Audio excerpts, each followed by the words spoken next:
Le même jour où Jésus dit que le pain est le symbole de son corps et le vin est le symbole de son sang, il dit aussi que quelqu'un avec qui il a été depuis 3 ans pouvait le trahir et le vendre.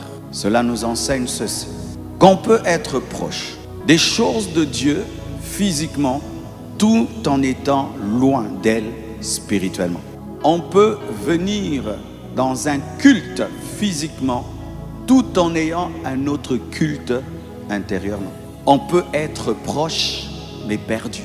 On peut être proche des choses de Dieu, être perdu. C'était ça le cas de Judas. Et Judas n'a pas commencé sa trahison là.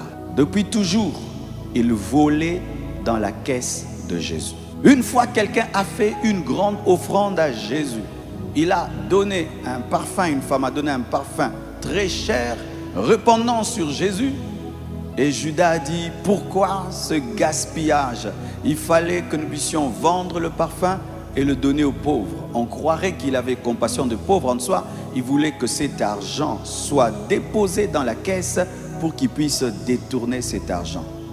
Depuis toujours, Judas était dans le vol. Depuis toujours, Judas était dans la déloyauté. Et voici ce que fait toujours le péché. Le péché n'est pas statique. Le péché est dynamique. Le péché commence petit, mais ne finit pas petit. Il finit toujours par grandir et prendre toute ta vie.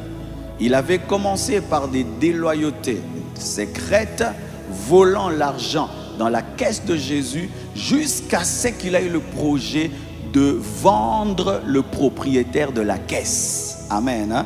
Il a commencé par prendre des petites sommes dans la caisse de Jésus jusqu'à ce qu'il a décidé de vendre le propriétaire de cette caisse parce que le péché est croissant.